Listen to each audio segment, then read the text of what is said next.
Well, to talk more about what's going on between the U.S. and China and Canada, I want to bring in Steve Pruitt. He's the managing partner at Watts Partners. He's also the former staff director of the U.S. House Budget. Steve, thanks for joining us. Lots going on with Huawei in Europe, in Canada, the charges against its CFO, charges from the U.S., and now this detention of two Canadians in China. China says it's an unrelated matter. How do you think all of this, do we know if all of this is having an impact on U.S.-China trade talks?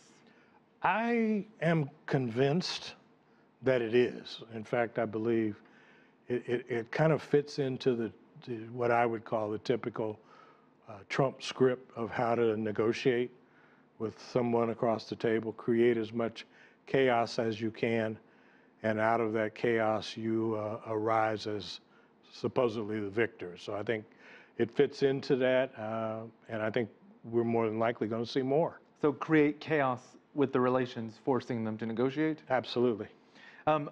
China is marking right now 40 years of reform and opening up. Its government says it wants the economy to open up even further. Amid those tensions, amid those talks, do you think that there is an opportunity there for the U.S.? Well, there's always an opportunity. I think I'm from the optimistic side of the fence here, and I hope that we'll be able to take advantage of it. Unfortunately, I believe this administration is probably playing more of a numbers game than they are an opportunity game. If we were playing opportunities, we probably wouldn't be where we are today in these negotiations. Trump is looking for a number that suggests some movement on the trade deficit. When you look at the math on it, it's going to be very difficult to show a positive number. I think even the touting of the $567 million immediate purchase of soybeans, while it's great, compared to last year's purchases of $21+ billion, 567 is just a drop in the bucket. So that's an issue. You worked in the House of Representatives. Do you think the fact that a new House is coming in, is that going to change this at all? Well, I think what you're going to see first and foremost is a little more questions being asked about why we're doing certain things, what are our expected outcomes, because right now nobody really knows where our negotiations are headed and what we hope to gain out of them. There's never been any discussions, at least publicly disclosed, that suggest that the administration really has a game plan.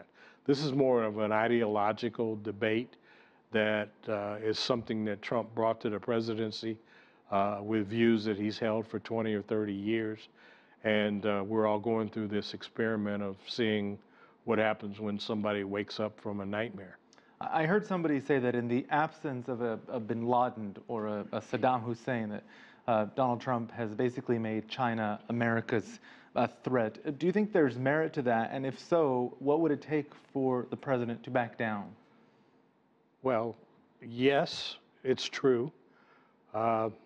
This president of ours here in America likes foils to play with, and China has been an easy foil for him to grab onto, although I think they're about to be replaced.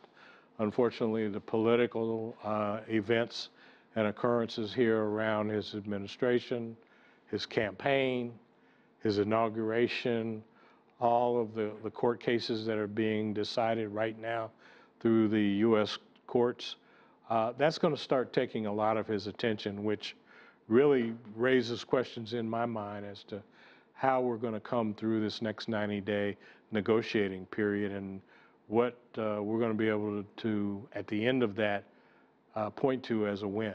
And if indeed the president will stay focused on China amid that time. Steve Pruitt, thank you for coming in. Thank you for your insight. Well, thank you.